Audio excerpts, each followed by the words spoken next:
Tissues का chapter.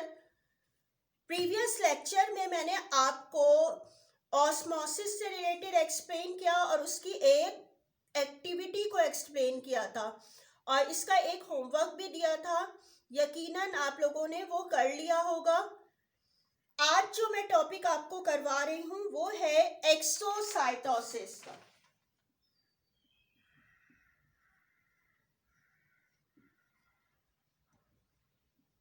ठीक है, ये कैसा प्रोसेस होता है? Exocytosis is the process that is used to transport material from inside the cell to the external part of the cell। यानी कि एक्सोसाइटोसिस कैसा प्रोसेस है? एक ऐसा प्रोसेस है जिसमें मटेरियल ट्रांसपोर्ट होते हैं कहाँ से कहाँ पे? Inside cells to the external part of the cell. ठीक है, इनसाइड से एक्सटर्नल पार्ट सेल तक जो ट्रांसपोर्ट मटेरियल हो रहे होते हैं, ये प्रोसेस कहलाता है एक्सोसाइटोसिस का। ठीक है, और इस एक्सोसाइटोसिस का जो प्रोसेस होता है एक तरह का जो है वो एक्टिव ट्रांसपोर्ट है। एक्टिव ट्रांसपोर्ट मींस क्या होता है? हम इसको क्यों कहते हैं एक्टिव ट्रांसपोर्ट? क्योंकि इसमें एनर्जी रिक्वायर्ड होती है, यानी कि इस प्रोसेस में क्या होती है? एनर्जी रिक्वायर्ड होती है और ऐसे प्रोसेस को हम क्या कह रहे हैं? एक्टिव ट्रांसपोर्ट कहते हैं। अगर हम इसके मैकेनिज्म की बात करें कि किस तरीके से होता है कि एक्सोसाइटोसिस का प्रोसेस, यानी कि इसमें क्या है? जो मटेरियल है इनसाइड से बाहर की तरफ आ रहे होते हैं। अब इसमें अगर मैकेनिज्म इसका देखें तो जिस तरह के ये एक सेल मेम्ब्रेन है,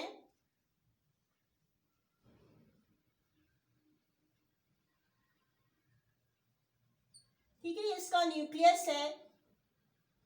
अब इसमें क्या होता है? एक्टिव ट्रांसपोर्ट में कि जो मटेरियल है ट्रांसपोर्ट हो रहे होते हैं फ्रॉम इनसाइड से side to the external part. अब ये इसके अंदर यानी कि सेल के अंदर कोई मटेरियल्स मौजूद है, वो क्या है? सैक लाइक एक स्ट्रक्चर बन जाता है इसका। ठीक है, इस मटेरियल को बाहर की तरफ आना है तो ये क्या करता है? आहिस्ता आहिस्ता ये अंदर से ही जो होता है कहाँ पहुंच जाता है? इसकी सेल मेम्ब्रेन तक आ जाता है। ठीक है, ये यहाँ तक पहुंच जाएंगे सैक लाइक स्ट्रक्चर और फिर क्या होगा? इसकी जो सेल मेम्ब्रेन है या प्लाज्मा मेम्ब्रेन, ये अंदर की तरफ इस तरह से फोल्ड हो जाएगी। तो जब ये अंदर की तरफ ये फोल्ड होगी तो क्या होगा? ये जो मटेरियल है ये बाहर की तरफ चले जाएंगे और फिर दोबारा क्या होता है? फिर ये सेल मेम्ब्रेन जो है वो अपनी कंडीशन में वापस आ जाती है। ये इस प्रोसेस जो हो रहा है ये क्या कहला रहा है? ये एक्सोसाइटोसिस का प्रोसेस कहलाता है। ठीक है, एक्सो मीन्स क्या है? यानी कि बाहर की तरफ जाना। ठीक है, बाहर की तरफ मटेरियल्स का जाना। अगर इसके फंक्शंस की बात की जाए कि ये हमारे बॉडी में हो कहाँ रहे होते हैं, ठीक है, तो ये एक तो है कि this mechanism has been used in the removal of waste material from the cell. यानी कि जो सेल के अंदर अगर वेस्ट मटेरियल बन गए हैं वो बाहर की तरफ चले जाते हैं सेल के। एक तो इसका ये फंक्शन है। दूसरा फंक्शन क्या है? ये ट्रांसपोर्ट करता है हार्मोन्स एंड प्रोटीन्स को फॉर केमिकल सिग्नल।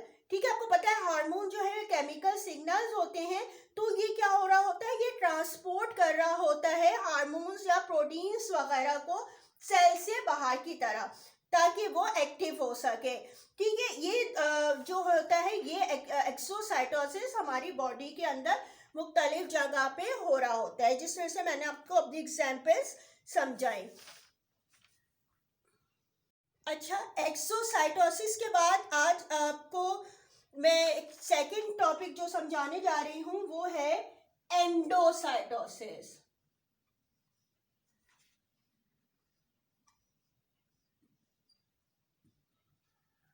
ठीक है, एक्सो मीन बाहर जाना और एंडो मीन्स अंदर की तरफ आना। बिल्कुल उसी से रिलेटेड, उसी के अपोजिट जो है ये आपका टॉपिक है एंडोसाइटोसिस का, यानी कि इनसाइड द सेल आना। अगर डेफिनेशन की बात की जाए कि एंडोसाइटोसिस क्या होता है, तो endocytosis is a cellular process in which substance are brought into the cell. यानी कि ये ऐसा सेलुलर प्रोसेस है जिसमें सब्सटेंस जो है वो सेल्स के अंदर आते हैं।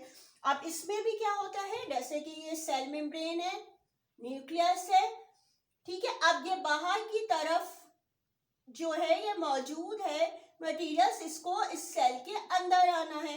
तो ये होता क्या है कि इसमें भी ये अंदर की तरफ, यानी कि ये जो सेल मेम्ब्रेन है इसकी, ये क्या होती है, अंदर की तरफ बर्ड लाइक स्ट्रक्चर बनने लगता है इसका।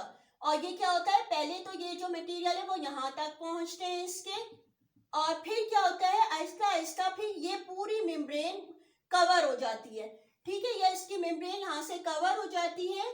तो ये क्या होगा कि ये जो मटेरियल्स हैं ये इसके अंदर जो है वो आ जाते हैं, ठीक है। ये प्रोसेस कौन सा हो रहा है, ये हो रहा है एंडोसाइटोसिस का process.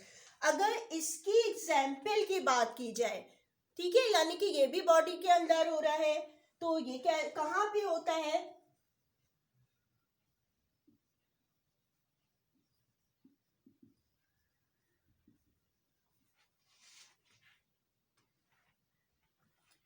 examples of endocytosis is the leukocytes, neutrophils and monocytes can engulf foreign substance like bacteria।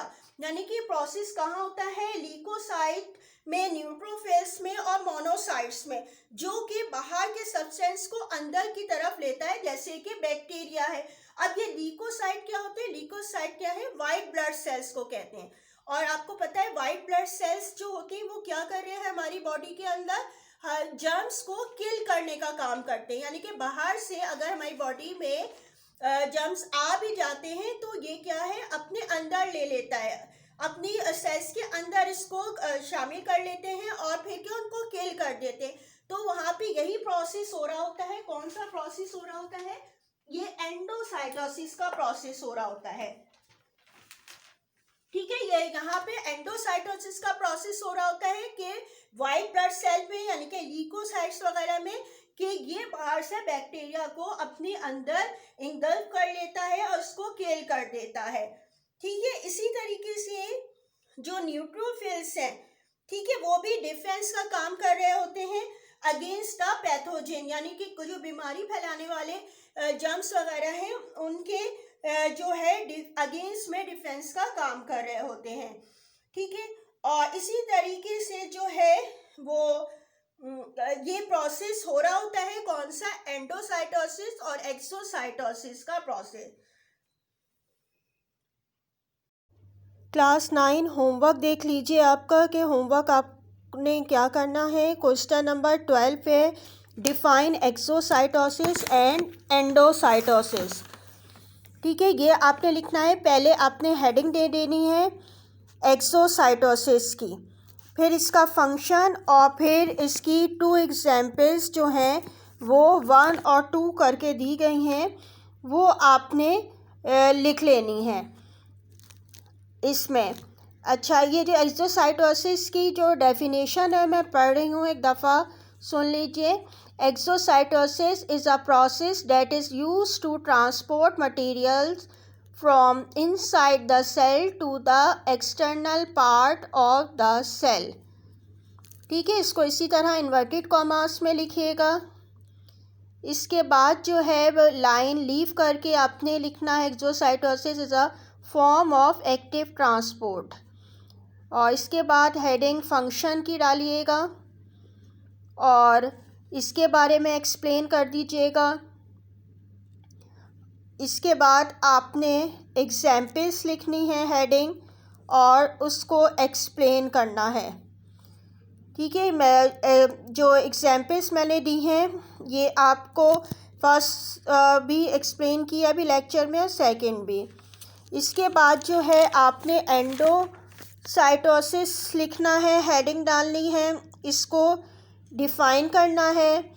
पहले डेफिनेशन है, endocytosis is a cellular process in which substances are brought into the cell, ठीक है। इसको इस तरह definition, फिर function पूरा explain कीजिएगा।